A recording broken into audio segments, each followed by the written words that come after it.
Hi friends, இது Sandhya healthy cooking channel.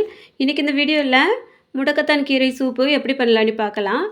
இதுக்காக நான் இந்த மாதிரி முடக்கத்தான் கீரையை இலைகள் மட்டும் எடுத்து க்ளீன் பண்ணி எடுத்து வச்சுருக்கேன். இது வீட்டில் தொட்டிலே வளர்ந்தது, அதனால் கொஞ்சம் தான் இருக்குது.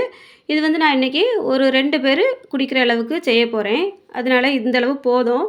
இது கூட சேர்க்குறதுக்காக ஒரு 8 சின்ன வெங்காயம் தோல் உரித்து எடுத்து வச்சுருக்கேன். ஒரு 4 பல்லு பூண்டு எடுத்து வச்சுருக்கேன். இப்போது 1 ஸ்பூன் அளவுக்கு மிளகு சேர்த்துடலாம். இந்த காரத்துக்காக இந்த மிளகு மட்டும்தான் சேர்த்துட போகிறேன், இது சூப்பு அப்படிங்கிறதுனால. 1 ஸ்பூன் அளவுக்கு ஜீரகமும் எடுத்து வச்சுருக்கேன். இப்போ இந்த 4 பொருட்களையும் நான் மிக்ஸி இல்லைன்னா உரல் எதுலையாவது சேர்த்து நம்ம இடித்து வச்சிடலாம். நான் இன்றைக்கி உரலில் இடித்து வச்சிட போகிறேன். இது பார்த்திங்கன்னா வீடியோ எடுத்துகிட்டே இருக்கும்போது கரண்ட் போயிட்டு, அதனால் நான் இன்றைக்கி உரலில் இடிக்கிறேன்.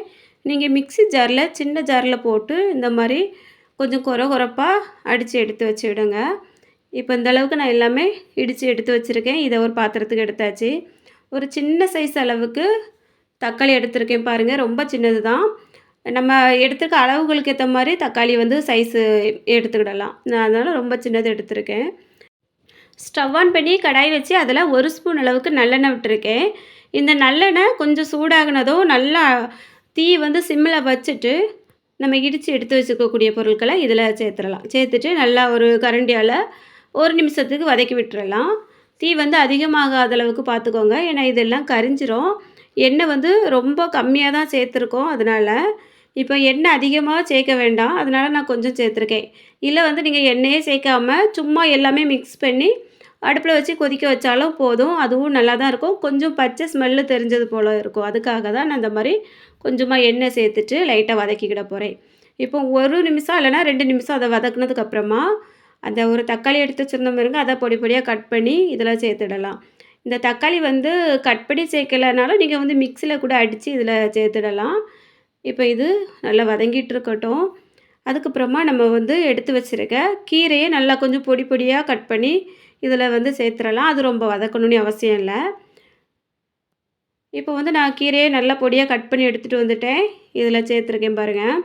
கீரை ரொம்பவே கொஞ்சமாக தான் இருக்குது. நான் ஒரு 2 பேர் குடிக்கிற அளவுக்கு தான் வைக்க போகிறேன். ஒரு 2 1/2 டம்ளர் தண்ணி வச்சோன்னா அது நல்லா கொஞ்சம் கொதித்து வற்றி வரும்போது ஒரு 2 டம்ளர் கிடைக்கும். ஒரு நேரம் நம்ம குடிச்சிடலாம். அதுக்காக தான் எடுத்திருக்கேன். இது வீட்டில் தொட்டிலே வளர்ந்தது, அதனால் இந்த அளவுக்கு கீரை இருந்தது, வேஸ்ட் பண்ண வேண்டாம் அப்படின்ட்டு நான் இன்றைக்கி சூப் வச்சுட்டேன். உங்களுக்கு கொஞ்சம் அதிகமாக தேவைப்படுது அப்படின்னா கீரை விற்கிறவங்கக்கிட்ட சொல்லி வச்சிங்கன்னா அவங்க கொண்டு தர்றதுக்கு வாய்ப்பு இருக்குது. ரொம்ப ரொம்ப நல்லது. கை கால் வலிக்கெல்லாமே இது ரொம்ப சிறந்த ஒரு மருந்து. நம்ம ஒரு வாரத்தில் ஒரு 2 நாள் 3 நாள் எடுத்துக்கலாம். அதுக்கு மேலே எடுக்க வேண்டாம், ஏன்னா எதுவுமே அளவுக்கு அதிகமாக நம்ம சேர்க்க வேண்டாம் இல்லை. அதனால் இப்போ இதில் ஒரு 1/4 ஸ்பூன் அளவுக்கு மஞ்சள் தூள் சேர்த்துருக்கேன். ரொம்ப கம்மியாக தான் சேர்த்துருக்கேன், ஏன்னா இது அளவு கம்மியாக தான் இருக்குது பாருங்கள். அதனால் இதில் இப்போது தேவைக்கு கல் உப்பு சேர்த்துட போகிறேன். கல் உப்பு இல்லைனா இந்து உப்பு இருந்தாலும் சேர்த்துடுங்க, அதுவுமே ரொம்ப நல்லது. இதை இப்போ நல்லா கொதி வந்ததும் சிம்மில் வச்சு ஒரு 3 4 நிமிஷத்துக்கு நல்லா கொதிக்க விட்டுறலாம். இதோட பச்சை ஸ்மெல் எல்லாமே போயிடும். அதுக்கப்புறமா நம்ம ஸ்டவ்வை ஆஃப் பண்ணிவிட்டு இதை ஆறுனதுக்கப்புறமா எடுத்து குடிச்சிட வேண்டியதான். இப்போது நல்லா ரெடி ஆகிட்டு பாருங்கள். பார்க்குறதுக்கு ஒரு ரசம் மாதிரியே இருக்குது. இது ரசமும் வைக்கலாம், அது இன்னும் கொஞ்சம் வேறு மெத்தடில் வைக்கணும்.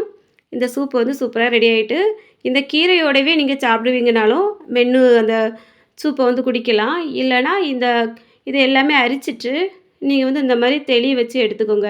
நிறைய பேருக்கு இந்த மாதிரி இலையெல்லாம் இருந்தால் பிடிக்காது. அதனால் அவ்வளோதான், இன்றைக்கி முடக்கத்தான் கீரை சூப்பு சூப்பராக ரெடி ஆகிட்டு. இதே போல் நீங்களும் ட்ரை பண்ணி பார்த்துட்டு எப்படி இருந்தது அப்படின்னு சொல்லி கமெண்ட் பண்ணுங்கள். வீடியோ பிடிச்சிருந்தா மறக்காமல் ஒரு லைக் பண்ணிடுங்க, நண்பர்களுக்கெல்லாம் ஷேர் பண்ணுங்கள். அப்படியே நம்ம சேனலை சப்ஸ்கிரைப் பண்ணிவிட்டு பக்கத்தில் இருக்க பெல் பட்டனை ஆன் பண்ணிட்டீங்கன்னா நான் அடுத்தடுத்து அப்லோட் பண்ணக்கூடிய வீடியோஸ் எல்லாமே உடனுக்குடன் உங்களுக்கு நோட்டிஃபிகேஷனில் வரும். மிஸ் பண்ணாமல் எல்லா வீடியோஸையும் பார்க்கலாம். இதுவரைக்கும் இந்த வீடியோ பொறுமையாக பார்த்த எல்லாருக்கும் ரொம்ப ரொம்ப நன்றி. வணக்கம்.